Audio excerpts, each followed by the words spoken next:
Welcome back for Chapter 3, or Stave 3 as he calls it, of A Christmas Carol by Charles Dickens. We've been introduced to Scrooge. Marley's ghost has visited him, and the first of the three ghosts, the ghost of Christmas past, has taken Scrooge on a journey of discovery and remembrance. So now it's time to settle down, close your eyes and listen, and I will read for you Stave 3 of A Christmas Carol, the second of the three spirits. Awakening in the middle of a prodigiously tough snore, and sitting up in bed to get his thoughts together, Scrooge had no occasion to be told that the bell was again upon the stroke of 1. He felt that he was restored to consciousness in the right nick of time, for the especial purpose of holding a conference with the second messenger dispatched to him through Jacob Marley's intervention. But finding that he turned uncomfortably cold when he began to wonder which of his curtains this new spectre would draw back, he put them every one aside with his own hands, and lying down again established a sharp lookout all round the bed, for he wished to challenge the spirit on the moment of its appearance, and did not wish to be taken by surprise and made nervous. Gentlemen of the free and easy sort, who plume themselves on being acquainted with a move or two, and being usually equal to the time of day, express the wide range of their capacity for adventure by observing that they are good for anything from pitch and toss to manslaughter, between which opposite extremes, no doubt, there lies a tolerably wide and comprehensive range of subjects. Without venturing for Scrooge quite as heartily as this, I don't mind calling on you to believe that he was ready for a good broad field of strange appearances, and that nothing between a baby and a rhinoceros would have astonished him very much. Now, being prepared for almost anything, he was not by any means prepared for nothing, and consequently, when the bell struck 1 and no shape appeared, he was taken with a violent fit of trembling. 5 minutes, 10 minutes, a quarter of an hour went by, yet nothing came. All this time he lay upon his bed, the very core and centre of a blaze of ruddy light which streamed upon it when the clock proclaimed the hour, and which, being only a light, was more alarming than a dozen ghosts, as he was powerless to make out what it meant, or would be at, and was sometimes apprehensive that he might be, at that very moment, an interesting case of spontaneous combustion, without having the consolation of knowing it. At last, however, he began to think, as you or I would have thought at first, for it is always the person not in the predicament who knows what ought to have been done in it, and would unquestionably have done it too. At last, I say, he began to think that the source and secret of his ghostly light might be in the adjoining room, from whence, on further tracing it, it streamed to shine. This idea taking full possession of his mind, he got up softly and shuffled in his slippers to the door. The moment Scrooge's hand was on the lock, a strange voice called him by name and bade him enter. He obeyed. It was his own room, there was no doubt about that, but it had undergone a surprising transformation. The walls and ceilings were so hung with living green that it looked like a perfect grove, from every part of which bright gleaming berries glistened. The crisp leaves of holly, mistletoe, and ivy reflected back the light as if so many little mirrors had been scattered there, and such a mighty blaze went roaring up the chimney as that dull petrification of a hearth had never known in Scrooge's time, or Marley's, or for many a winter season gone. Heaped upon the floor to form a kind of throne were turkeys, geese, game, poultry, brawn, great joints of meat, suckling pigs, long wreaths of sausages, mince pies, plum puddings, barrels of oysters, red-hot chestnuts, cherry-cheeked apples, juicy oranges, luscious pears, immense 12th cakes, and seething bowls of punch that made the chamber dim with their delicious steam. In easy state upon this couch there sat a jolly giant, glorious to see, who bore a glowing torch in shape not unlike Plenty's horn, and held it up, high up, to shed light on Scrooge as he came peeping round the door. "Come in," exclaimed the ghost. "Come in, and know me better, man." Scrooge entered timidly, and hung his head before the spirit. He was not the dogged Scrooge he had been, and though the spirit's eyes were clear and kind, he did not like to meet them. "I am the ghost of Christmas Present," said the spirit. "Look upon me." Scrooge reverently did so.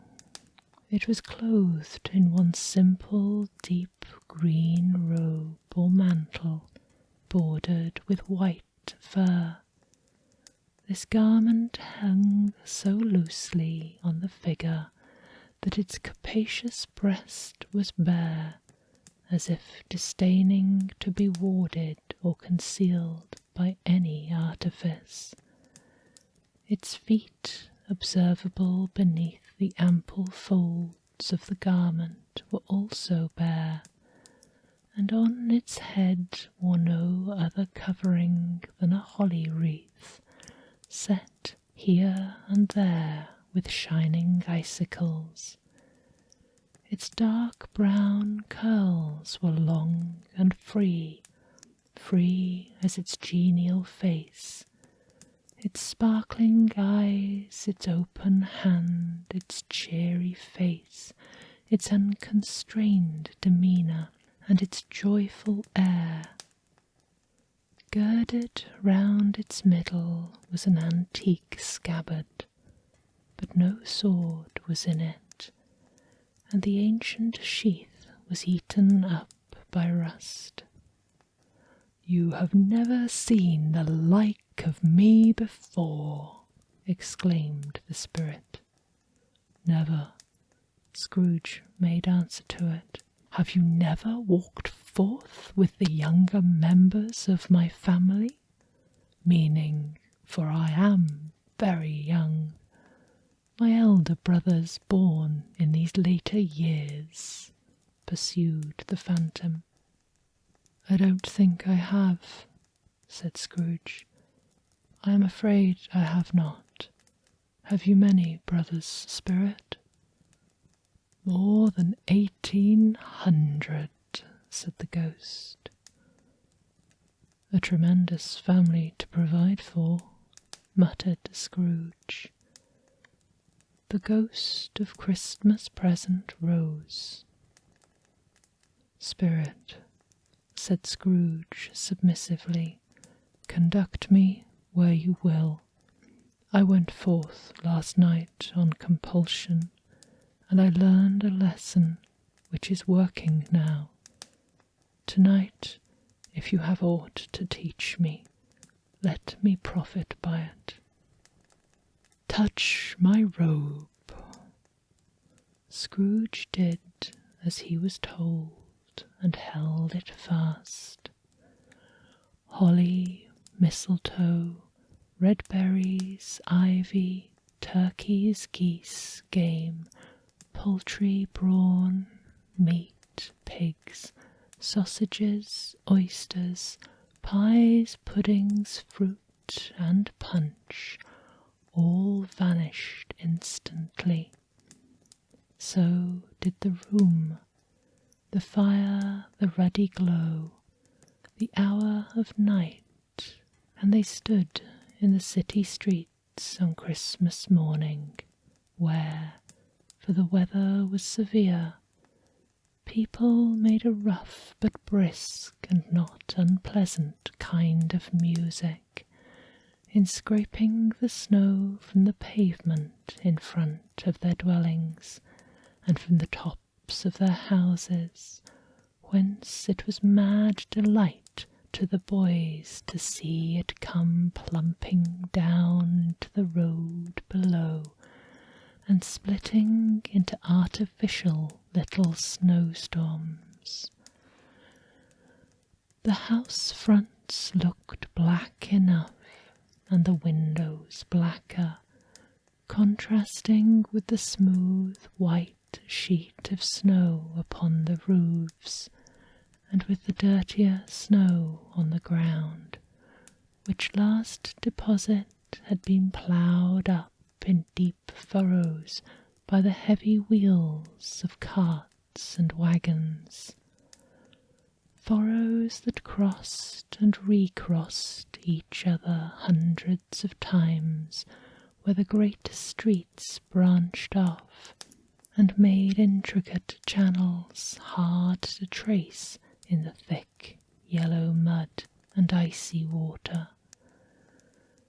The sky was gloomy, and the shortest streets were choked up with a dingy mist, half thawed, half frozen, whose heavier particles descended in a shower of sooty atoms, as if all the chimneys in Great Britain had, by one consent, caught fire, and were blazing away to their dear heart's content.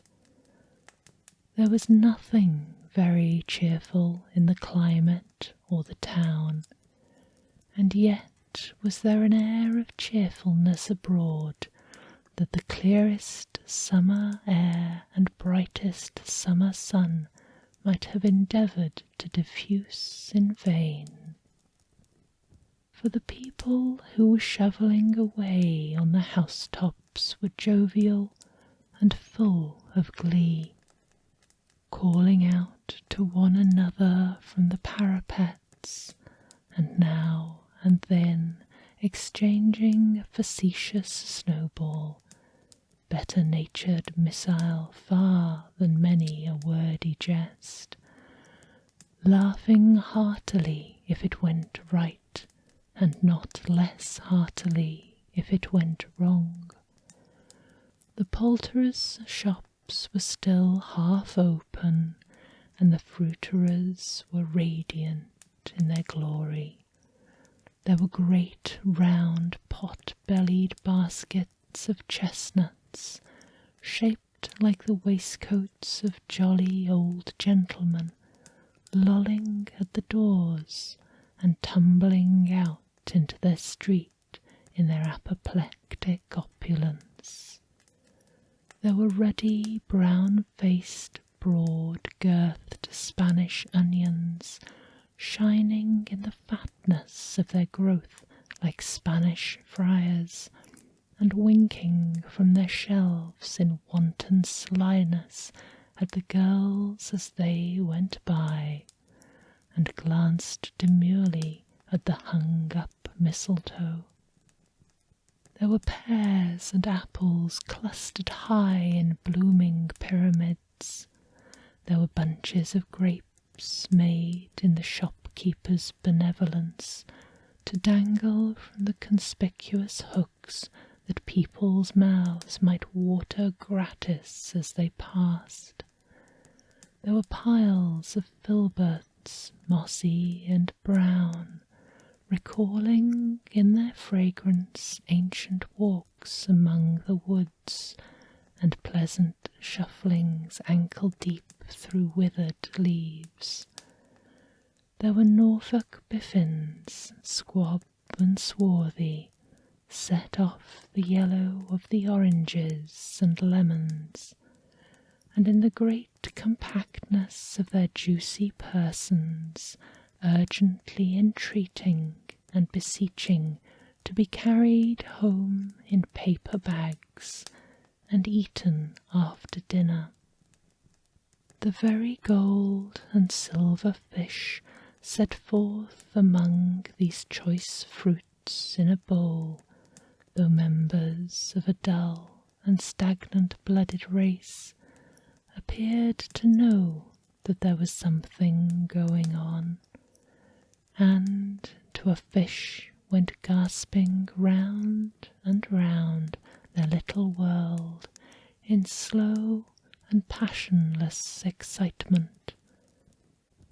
The grocers, oh, the grocers, nearly closed, with perhaps 2 shutters down or 1, but through these gaps such glimpses.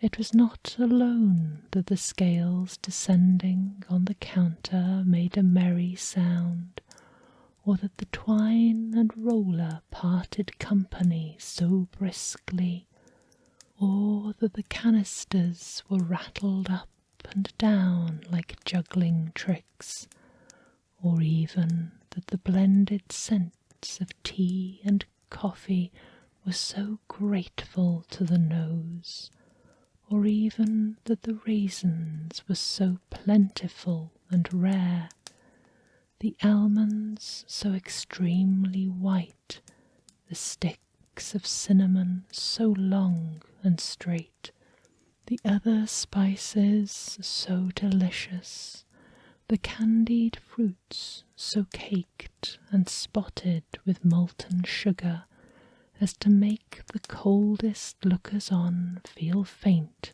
and subsequently bilious.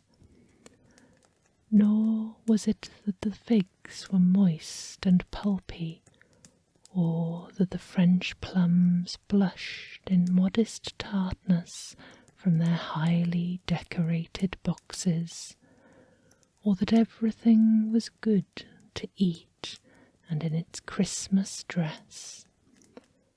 But the customers were all so hurried and so eager in the hopeful promise of the day, that they tumbled up against each other at the door, crashing their wicker baskets wildly, and left their purchases upon the counter, and came running back to fetch them, and committed hundreds of like mistakes in the best humour possible, while the grocer and his people were so frank and fresh that the polished hearts with which they fastened their aprons behind might have been their own, worn outside for general inspection, and for Christmas doors to peck at if they chose.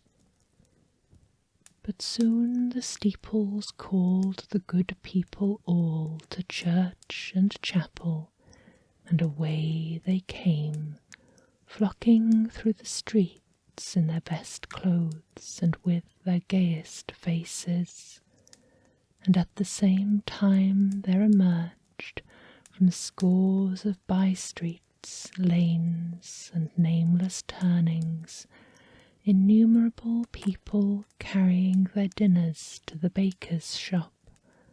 The sight of these poor revellers appeared to interest the spirit very much, for he stood with Scrooge behind him in a baker's doorway, and taking off the covers as their bearers passed, sprinkled incense on their dinners from his torch.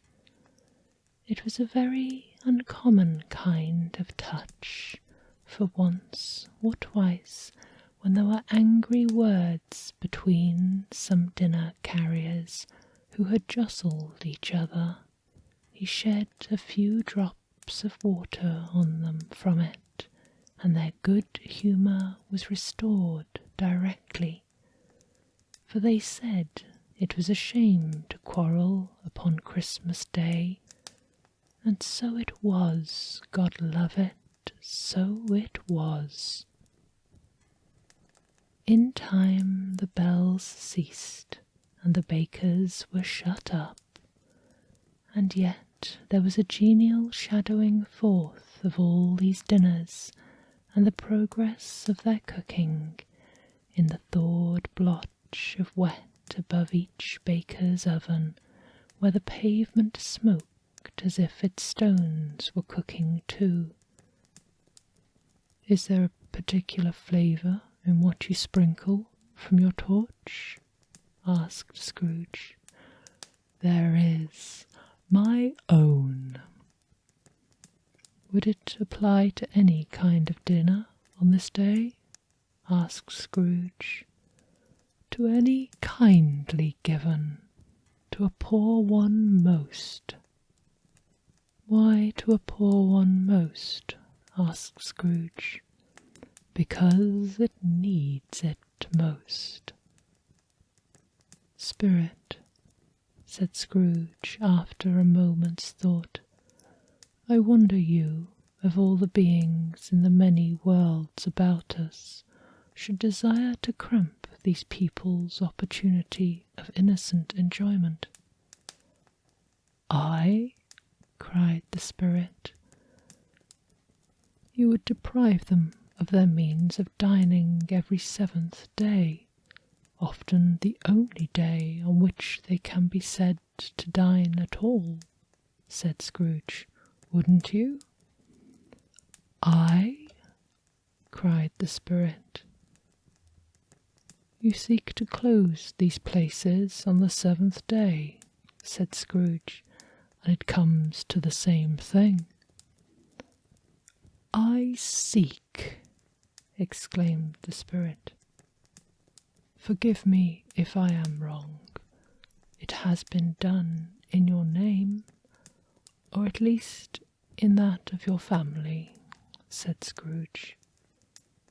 "There are some upon this earth of yours," returned the spirit, "who lay claim to know us, and who do their deeds of passion, pride, ill will, hatred, envy, bigotry and selfishness in our name, who are as strange to us and all our kith and kin as if they had never lived. Remember that, and change their doings on themselves, not us." Scrooge promised that he would, and they went on, invisible as they had been before, into the suburbs of the town. It was a remarkable quality of the ghost, which Scrooge had observed at the baker's, that notwithstanding his gigantic size, he could accommodate himself to any place with ease, and that he stood beneath a low roof quite as gracefully and like a supernatural creature as it was possible he could have done in any lofty hall.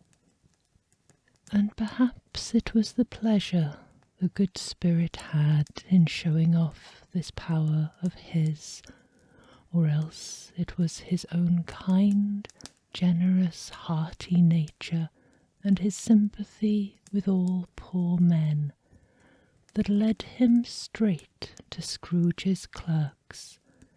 For there he went, and took Scrooge with him, holding to his robe, and on the threshold of the door the spirit smiled, and stopped to bless Bob Cratchit's dwelling with the sprinklings of his torch. Think of that! Bob had but 15 bob a week himself.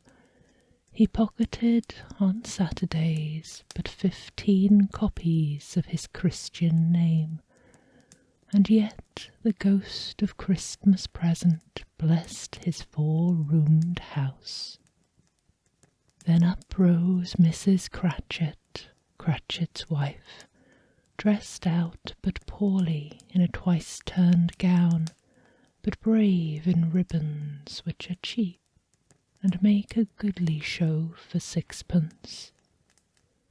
And she laid the cloth, assisted by Belinda Cratchit, second of her daughters, also brave in ribbons, while Master Peter Cratchit plunged a fork into a saucepan of potatoes, and getting the corners of his monstrous shirt collar, Bob's private property, conferred upon his son and heir in honour of the day, into his mouth, rejoiced to find himself so gallantly attired, and yearned to show his linen in the fashionable parks. And now 2 smaller Cratchits, boy and girl, came tearing in, screaming that outside the baker's they had smelt the goose, and known it for their own, and basking in luxurious thoughts of sage and onion, these young Cratchits danced about the table, and exalted Master Peter Cratchit to the skies, while he, not proud, although his collar nearly choked him, blew the fire until the slow potatoes, bubbling up, knocked loudly at the saucepan lid to be let out and peeled.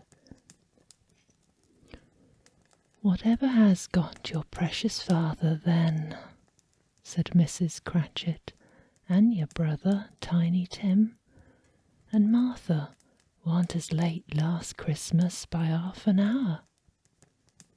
"Here's Martha, mother," said a girl, appearing as she spoke. "Here's Martha, mother," cried the 2 young Cratchits. "Hurrah! There's such a goose, Martha." "Why, bless your heart alive, my dear, how late you are," said Mrs. Cratchit, kissing her a dozen times and taking off her shawl and bonnet for her with officious zeal. "We're a deal of work to finish up last night," replied the girl, "and had to clear away this morning, mother." "Well, never mind, as long as you're come," said Mrs. Cratchit. "Sit ye down before the fire, my dear, and have a warm, Lord bless you." "No, no, there's father coming," cried the two young Cratchits, who were everywhere at once. "Hide, Martha, hide!" So Martha hid herself, and in came little Bob, the father, with at least 3 foot of comforter exclusive of the fringe hanging down before him, and his threadbare clothes darned up and brushed to look seasonable, and Tiny Tim upon his shoulder. Alas for Tiny Tim, he bore a little crutch, and had his limbs supported by an iron frame. "Why, where's our Martha?" cried Bob Cratchit, looking round. "Not coming," said Mrs. Cratchit. "Not coming?" said Bob, with a sudden declension in his high spirits, for he had been Tim's blood horse all the way from church, and had come home rampant. "Not coming on Christmas Day?"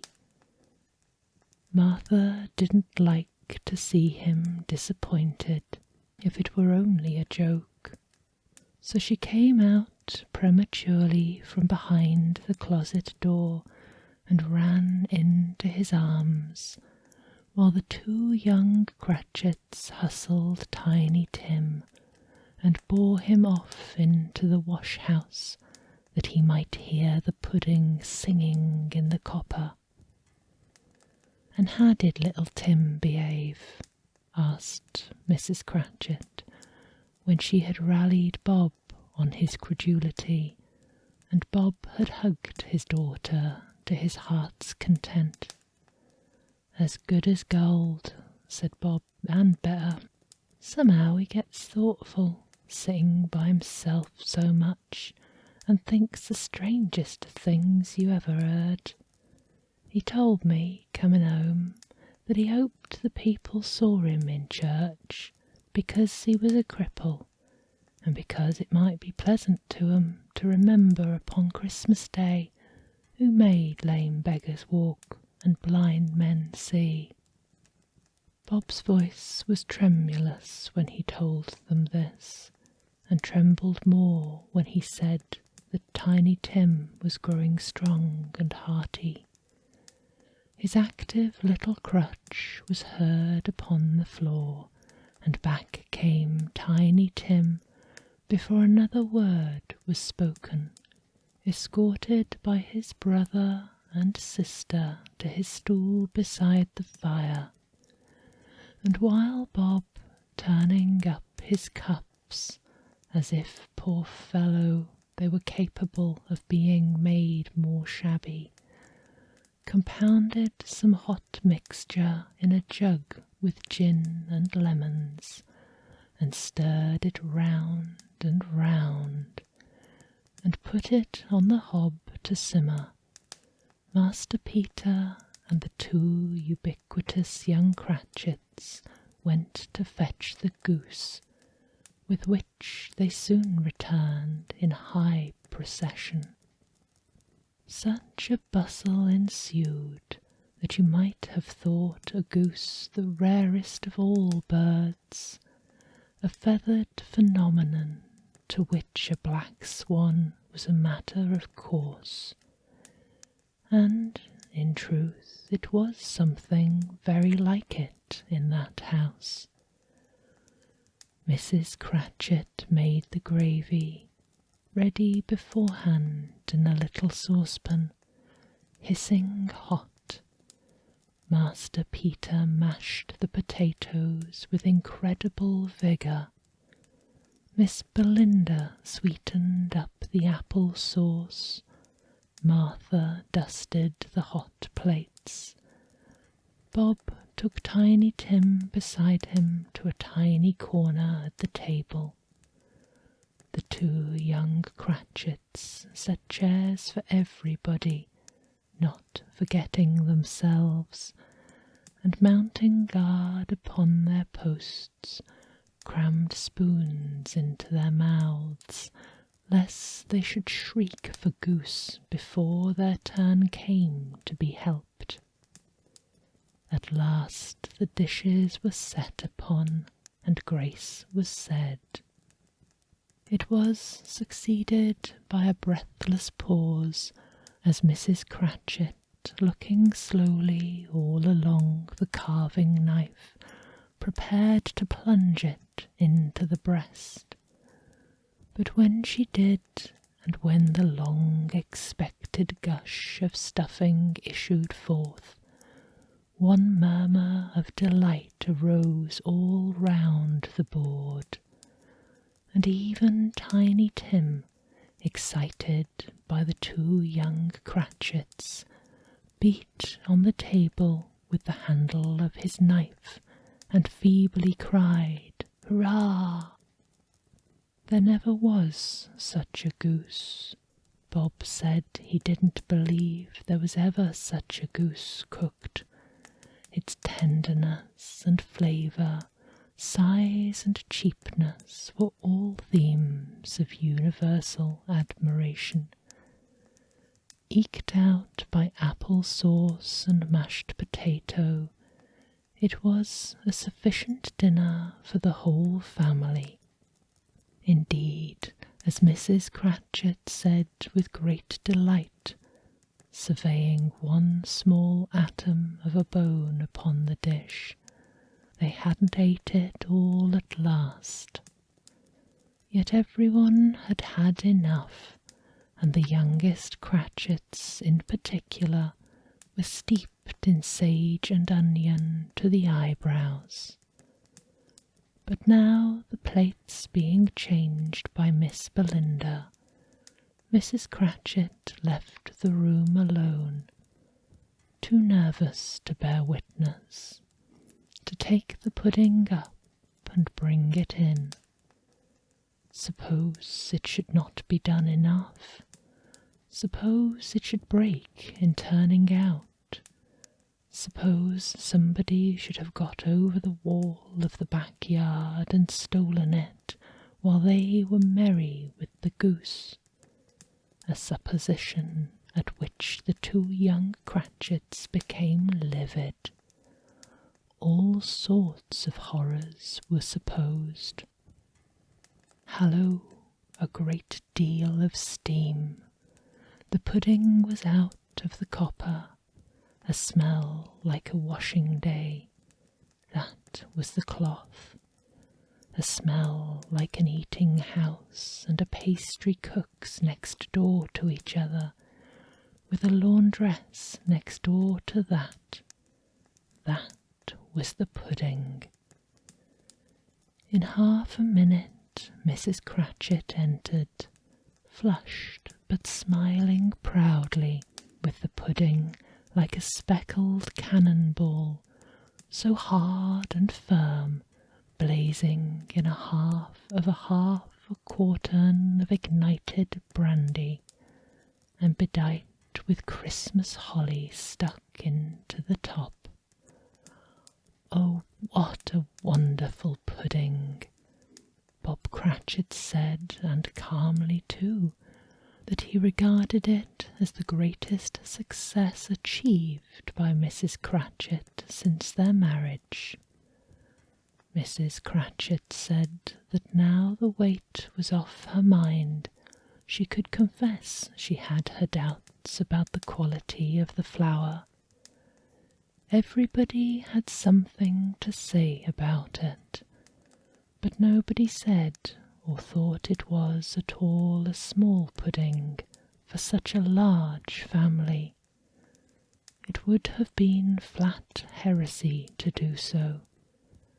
Any Cratchit would have blushed to hint at such a thing. At last the dinner was all done. The cloth was cleared, the hearth swept, and the fire made up. The compound in the jug being tasted and considered perfect, apples and oranges were put upon the table, and a shovel full of chestnuts on the fire.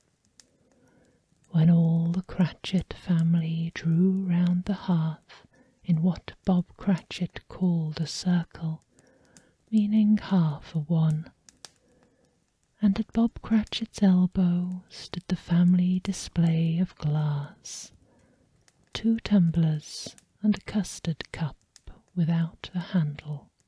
These held the hot stuff from the jug, however, as well as golden goblets would have done, and Bob served it out with beaming looks, while chestnuts on the fire sputtered and cracked noisily. Then Bob proposed, "A Merry Christmas to us all, my dears. God bless us," which all the family re-echoed. "God bless us, every one," said Tiny Tim, the last of all. He sat very close to his father's side upon his little stool. Bob held his withered little hand to his, as if he loved the child and wished to keep him by his side, and dreaded that he might be taken from him. "Spirit," said Scrooge, with an interest he had never felt before, "tell me if Tiny Tim will live." "I see a vacant seat," replied the ghost, "in the poor chimney corner, and a crutch without an owner, carefully preserved. If these shadows remain unaltered by the future, the child will die." "No, no," said Scrooge. "Oh no, kind spirit, say he will be spared." "If these shadows remain unaltered by the future, none other of my race," returned the ghost, "will find him here. What then? If he be like to die, he had better do it, and decrease the surplus population." Scrooge hung his head to hear his own words quoted by the spirit, and was overcome with penitence and grief. "Man," said the ghost, "if man you be in heart, not adamant, forbear that wicked cant until you have discovered what the surplus is, and where it is. Will you decide what men shall live, and what men shall die? It may be that, in the sight of heaven, you are more worthless and less fit to live than millions like this poor man's child. O God, to hear the insect on the leaf pronouncing on the too much life among his hungry brothers in the dust." Scrooge bent before the ghost's rebuke, and trembling cast his eyes upon the ground. But he raised them speedily on hearing his own name. "Mr. Scrooge," said Bob, "I'll give you Mr. Scrooge, the founder of the feast." "The founder of the feast, indeed!" cried Mrs. Cratchit, reddening. "I wish I had him here. I'd give him a piece of my mind to feast upon, and I hope he'd have a good appetite for it." "My dear," said Bob, "the children, Christmas Day." "It should be Christmas Day, I'm sure," she said. on which one drinks the health of such an odious, stingy, hard, unfeeling man as Mr. Scrooge. You know he is, Robert. Nobody knows it better than you do, poor fellow." "My dear," was Bob's mild answer, "Christmas Day. I'll drink his health for your sake and the day's," said Mrs. Cratchit, "not for his. Long life to him, a Merry Christmas and a Happy New Year. He'll be very merry and very happy, I have no doubt." The children drank the toast after her. It was the first of their proceedings which had no heartiness in it. Tiny Tim drank it last of all, but he didn't care twopence for it.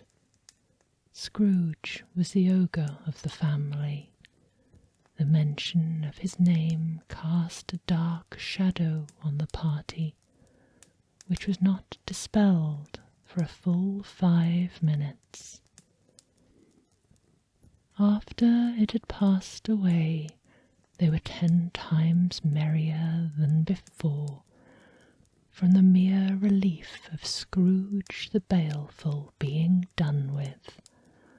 Bob Cratchit told them how he had a situation in his eye for Master Peter, which would bring in, if obtained, full 5 and 6pence a week. The 2 young Cratchits laughed tremendously at the idea of Peter's being a man of business, and Peter himself looked thoughtfully at the fire from between his collars, as if he were deliberating what particular investments he should favour when he came into the receipt of that bewildering income. Martha, who was a poor apprentice at a milliner's, then told them of the kind of work she had to do, and how many hours she worked at a stretch, and how she meant to lie abed tomorrow morning for a good long rest. Tomorrow being a holiday, she passed at home.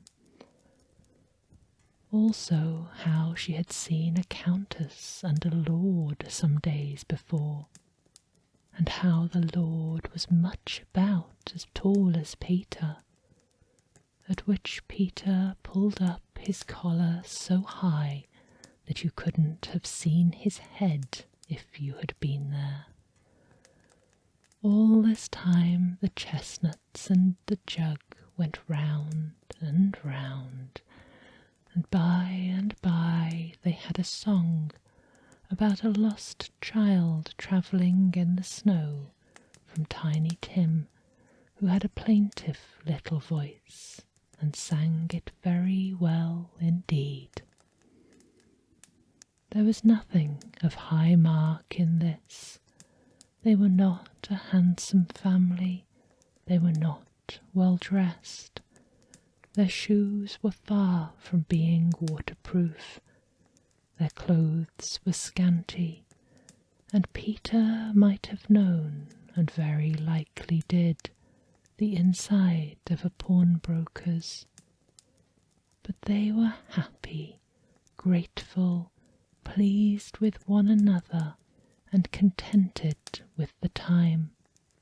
And when they faded and looked happier yet in the bright sprinklings of the spirit's torch at parting, Scrooge had his eye upon them, and especially on Tiny Tim, until the last.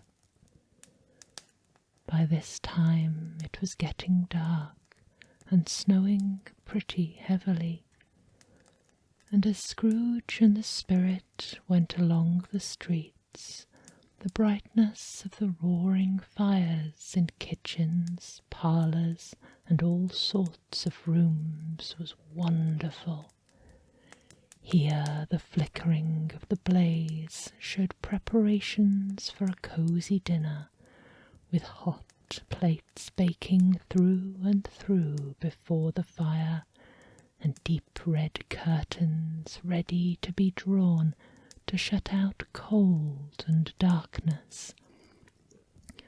There all the children of the house were running out into the snow to meet their married sisters, brothers, cousins, uncles, aunts, and be the first to greet them. Here again were shadows on the window blinds of guests assembling, and there a group of handsome girls, all hooded and fur-booted, and all chattering at once, tripped lightly off to some near neighbour's house, where woe upon the single man who saw them enter. Artful witches well they knew, in a glow. But if you had judged from the number of people on their way to friendly gatherings, you might have thought that no one was at home to give them welcome when they got there. Instead of every house expecting company, and piling up its fires half chimney high.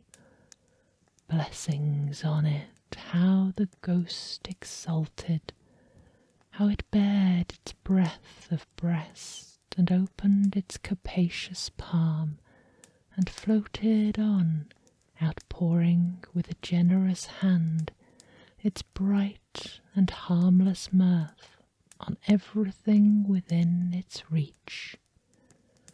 The very lamplighter who ran on before, dotting the dusky streets with specks of light, and who was dressed to spend the evening somewhere, laughed out loudly as the spirit passed, though little kenned the lamplighter that he had any company but Christmas.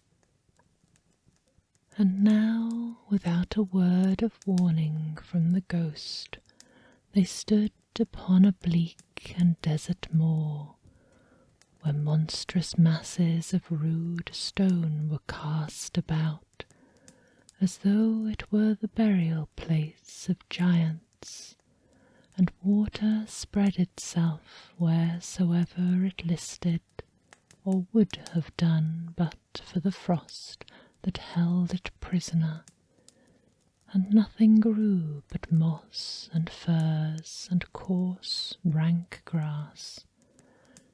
Down in the west the setting sun had left a streak of fiery red, which glared upon the desolation for an instant like a sullen eye, and frowning lower, lower, lower yet, was lost in the thick gloom of darkest night. "What is this place?" asked Scrooge. "A place where miners live, who labour in the bowels of the earth," returned the spirit. "But they know me. See." A light shone from the window of a hut, and swiftly they advanced towards it.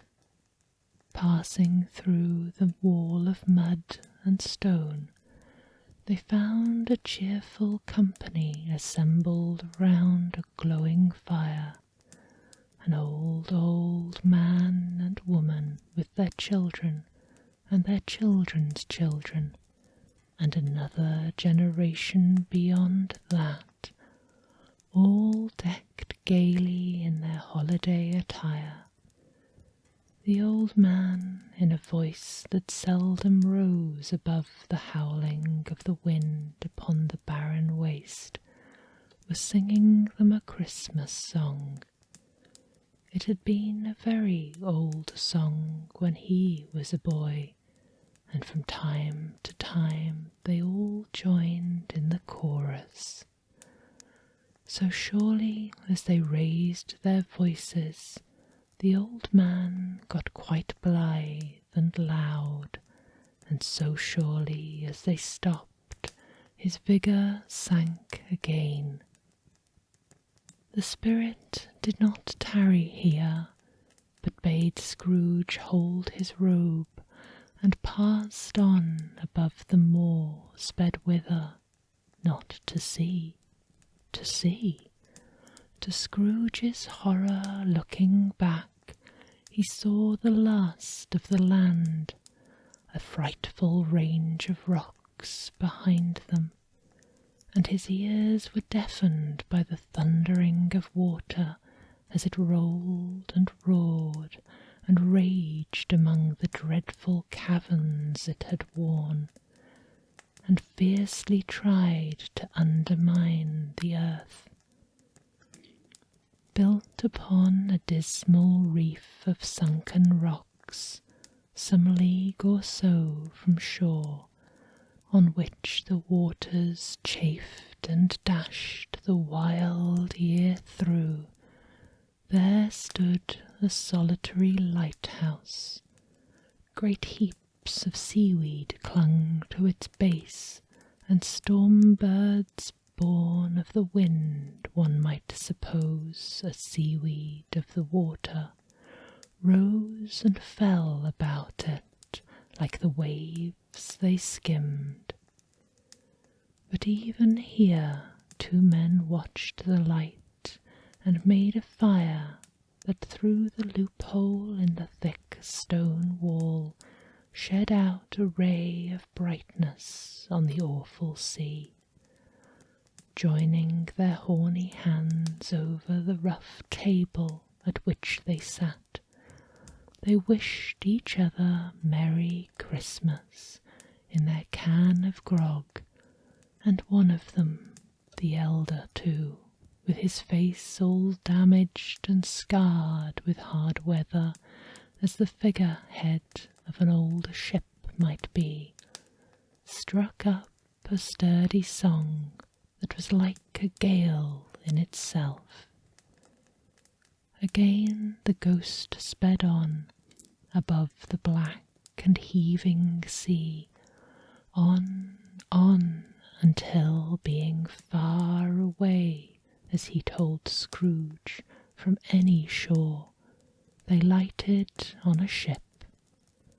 They stood beside the helmsman at the wheel, the lookout in the bow, the officers who had the watch, dark ghostly figures in their several stations. But every man among them hummed a Christmas tune, or had a Christmas thought, or spoke below his breath to his companion of some bygone Christmas day, with homeward hopes belonging to it.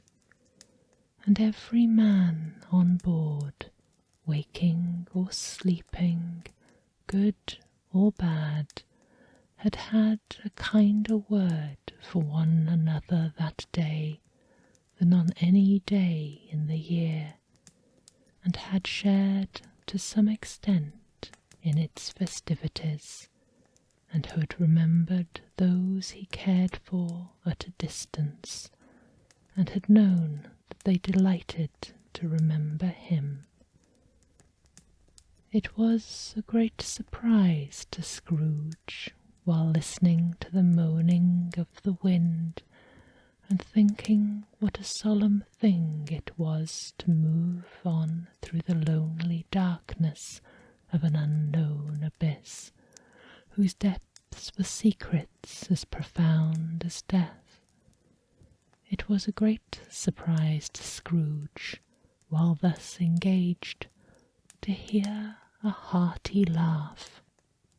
It was a much greater surprise to Scrooge to recognize it as his own nephew's, and to find himself in a bright, dry, gleaming room, with the spirit standing smiling by his side, and looking at the same nephew with approving affability. "Ha, ha!" laughed Scrooge's nephew, Ha ha ha ha ha! If you should happen by any unlikely chance to know a man more blessed in a laugh than Scrooge's nephew, all I can say is I should like to know him too. Introduce him to me, and I'll cultivate his acquaintance. It is a fair, even-handed, noble adjustment of things, that while there is infection in disease and sorrow, there is nothing in the world so irresistibly contagious as laughter and good humour. Scrooge's nephew laughed in this way, holding his sides, rolling his head, and twisting his face into the most extravagant contortions.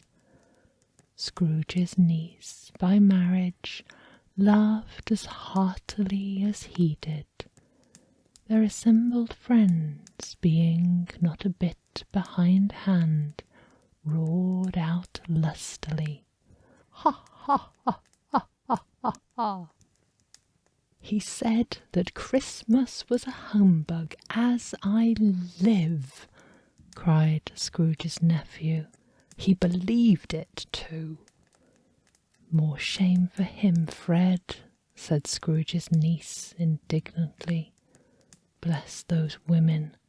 They never do anything by halves. They are always in earnest." She was very pretty, exceedingly pretty, with a dimpled, surprised-looking, capital face, a ripe little mouth that seemed made to be kissed, as no doubt it was. All kinds of good little dots about her chin that melted into one another when she laughed, and the sunniest pair of eyes you ever saw in any little creature's head. Although she was what you would have called provoking, you know, but satisfactory too. Oh, perfectly satisfactory. "He's a comical old fellow," said Scrooge's nephew. "That's the truth, and not so pleasant as he might be. However, his offences carry their own punishment, and I have nothing to say against him." "I'm sure he is very rich, Fred," hinted Scrooge's niece. "At least, you always tell me so." "What of that, my dear?" said Scrooge's nephew.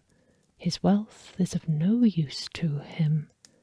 He don't do any good with it. He don't make himself comfortable with it. He hasn't the satisfaction of thinking, that he is ever going to benefit us with it. I have no patience with him," observed Scrooge's niece. Scrooge's niece's sisters and all the other ladies expressed the same opinion. "Oh, I have," said Scrooge's nephew. "I am sorry for him. I couldn't be angry with him if I tried. Who suffers by his ill whims? Himself, always. Here he takes it into his head to dislike us, and he won't come and dine with us. What's the consequence? He don't lose much of a dinner." "Indeed, I think he loses a very good dinner," interrupted Scrooge's niece. Everybody else said the same, and they must be allowed to have been competent judges, because they had just had dinner, and with the dessert upon the table were clustered round the fire by lamplight. "Well, I am very glad to hear it," said Scrooge's nephew. because I haven't any great faith in these young housekeepers. What do you say, Topper?"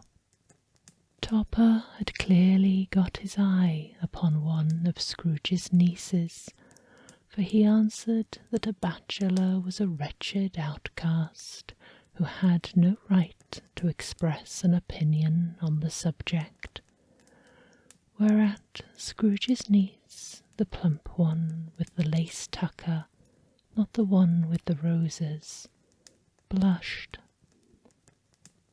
"Do go on, Fred," said Scrooge's niece, clapping her hands. "He never finishes what he begins to say. He is such a ridiculous fellow." Scrooge's nephew revelled in another laugh, and as it was impossible to keep the infection off, though the plump sister tried hard to do it with an aromatic vinegar, his example was unanimously followed. "I was only going to say," said Scrooge's nephew, "that the consequence of his taking a dislike to us and not making merry with us is, as I think, that he loses some pleasant moments which could do him no harm. I am sure he loses pleasanter companions than he can find in his own thoughts, either in his mouldy old office or his dusty chambers. I mean to give him the same chance every year, whether he likes it or not, for I pity him. He may rail at Christmas till he dies, but he can't help thinking better of it. I defy him, if he finds me going there in good temper year after year and saying, 'Uncle Scrooge, how are you?' If it only put him in the vein to leave his poor clerk £50, that's something, and I think I shook him yesterday." It was their turn to laugh now at the notion of his shaking Scrooge, but being thoroughly good-natured and not much caring what they laughed at, so that they laughed at any rate, he encouraged them in their merriment and passed the bottle joyously. After tea they had some music, for they were a musical family, and knew what they were about when they sung a glee or a catch, I can assure you, especially Topper, who could growl away in the bass like a good one, and never swell the large veins in his forehead, or get red in the face over it. Scrooge's niece played well upon the harp, and played, among other tunes, a simple little air, a mere nothing, you might learn to whistle it in 2 minutes, which had been familiar to the child who fetched Scrooge from the boarding school, as he had been reminded by the ghost of Christmas past. When this strain of music sounded, all the things that the ghost had shown him came back upon his mind. He softened more and more, and thought that if he could have listened to it often, years ago, he might have cultivated the tenderness of life for his own happiness with his own hands, without resorting to the sexton's spade that buried Jacob Marley. But they didn't devote the whole evening to music. After a while they played forfeits, for it is good to be children sometimes, and never better than at Christmas, when its mighty founder was a child himself. Stop! There was first a game at blind man's buff, of course there was, and I no more believe Topper was really blind than I believe he had eyes in his boots. My opinion is that it was a done thing between him and Scrooge's nephew, and that the ghost of Christmas present knew it. The way he went after that plump sister in the lace tucker was an outrage on the credulity of human nature, knocking down the fire irons, tumbling over the chairs, bumping up against the piano, smothering himself amongst the curtains wherever she went. There he was. He always knew where the plump sister was. He wouldn't catch anybody else. If you had fallen against him, as many of them did, on purpose, he would have made a feint of endeavouring to seize you, which would have been an affront to your understanding, and would instantly have sidled off in the direction of the plump sister. She often cried out that it wasn't fair, and it really was not.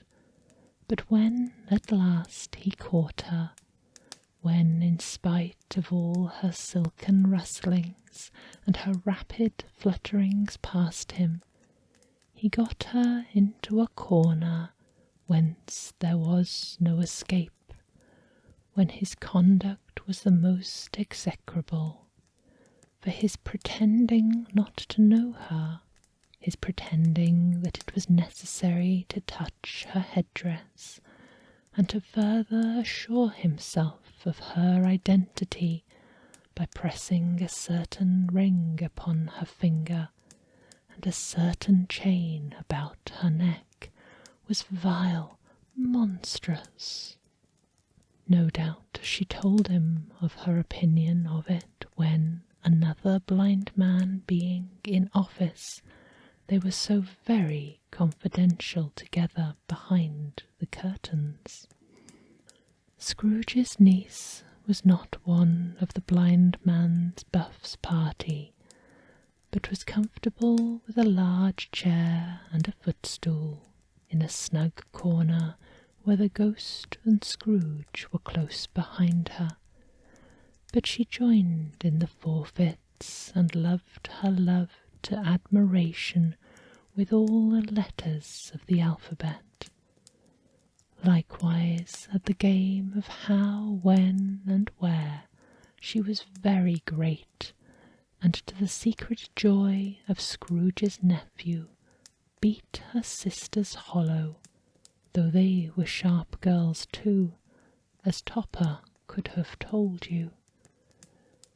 There might have been 20 people there, young and old, but they all played, and so did Scrooge, for wholly forgetting in the interest he had in what was going on, that his voice made no sound in their ears, he sometimes came out with his guess quite loud, and often guessed right too, for the sharpest needle, best Whitechapel, warranted not to cut in the eye, was not sharper than Scrooge, blunt as he took it in his head to be.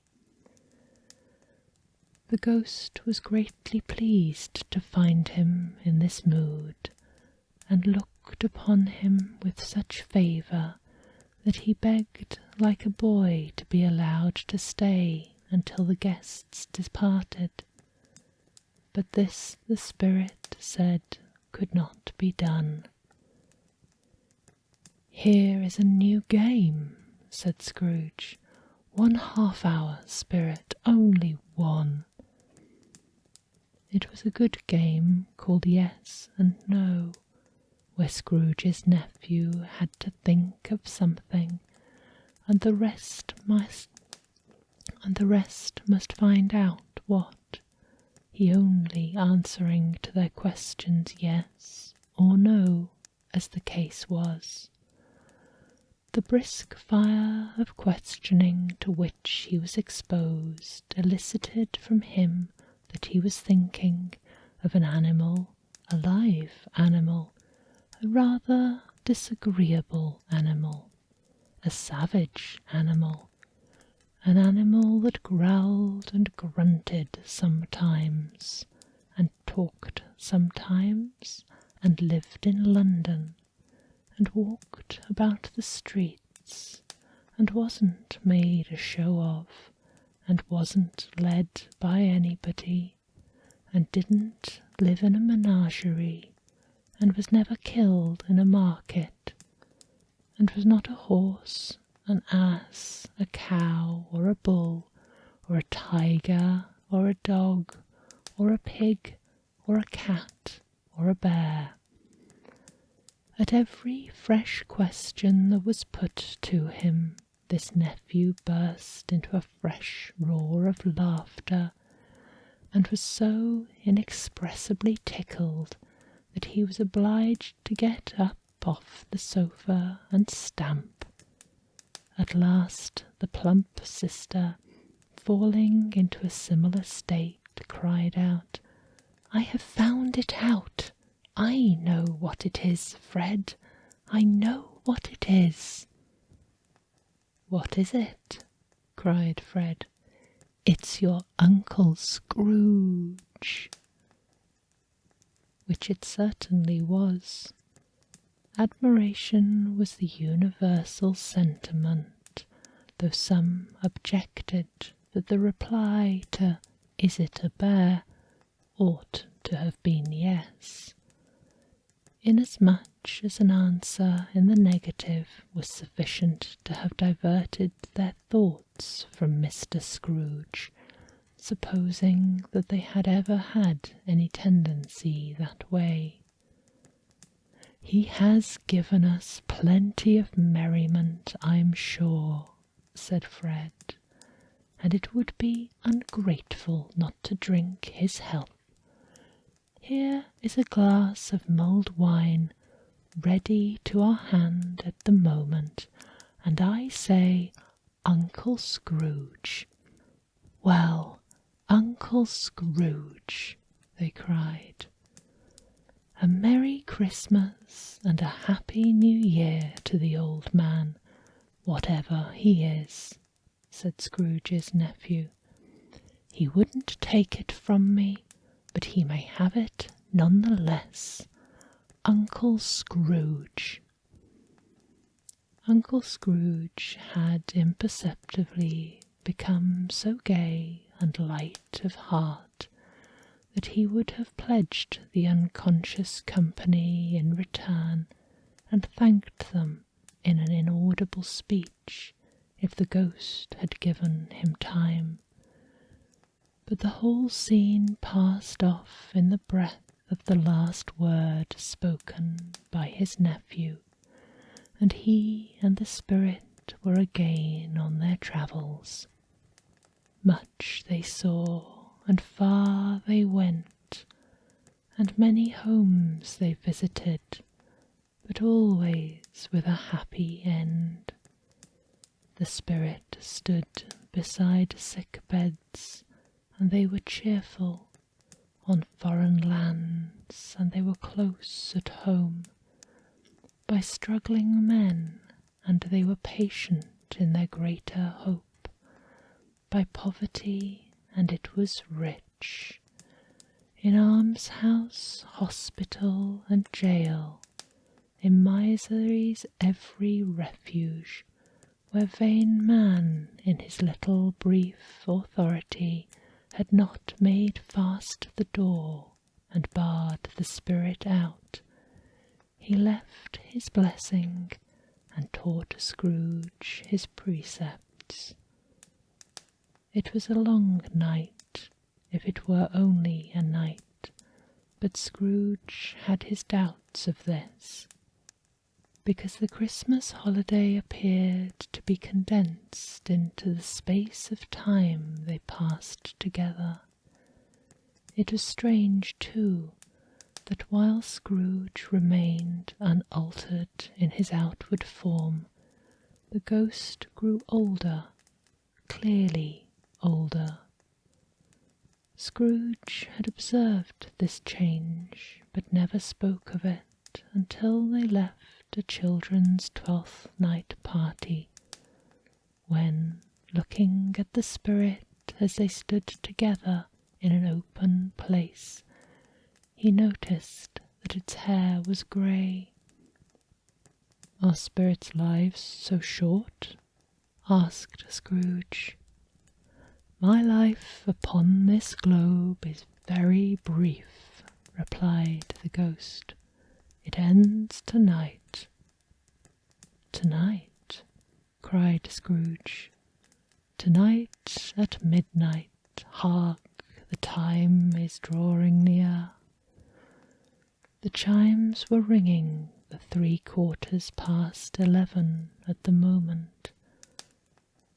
"Forgive me if I am not justified in what I ask," said Scrooge, looking intently at the spirit's robe, "but I see something strange, and not belonging to yourself, protruding from your skirts. Is it a foot or a claw?" "It might be a claw, for the flesh there is upon it," was the spirit's sorrowful reply. "Look here." From the foldings of its robe it brought 2 children, wretched, abject, frightful, hideous, miserable. They knelt down at its feet and clung upon the outside of its garment. "Oh, man, look here! Look! Look down here!" exclaimed the ghost. They were a boy and a girl, yellow, meagre, ragged, scowling, wolfish, but prostrate too in their humility.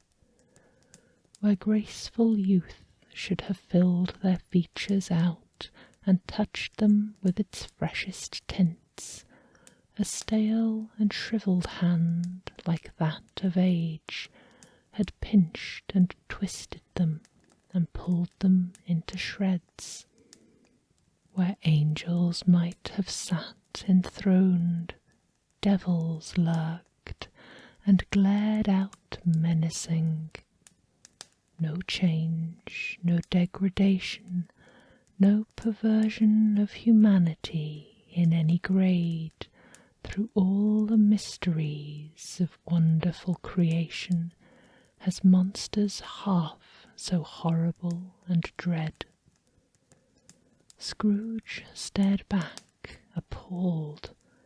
Having them shown to him in this way, he tried to say that they were fine children, but the words choked themselves rather than be parties to a lie of such enormous magnitude. "Spirit, are they yours?" Scrooge could say no more. "They are man's," said the spirit, looking down upon them, "and they cling to me, appealing from their fathers. This boy is ignorance, this girl is want. Beware of them both, and all of their degree, but most of all beware this boy, for on his brow I see that written which is doom, unless the writing be erased. Deny it," cried the spirit, stretching out his hand towards the city. "Slander those who tell ye. Admit it for your factious purposes, and make it worse, and abide the end." "Have they no refuge or resource?" cried Scrooge. "Are there no prisons?" asked the spirit, turning on him for the last time with his own words. Are there no workhouses? The bell struck 12. Scrooge looked about him for the ghost and saw it not. As the last stroke ceased to vibrate, he remembered the prediction of old Jacob Marley, and lifting up his eyes beheld a solemn phantom, draped and hooded, coming like a mist along the ground towards him. Peaceful slumbers. Sleep sweet.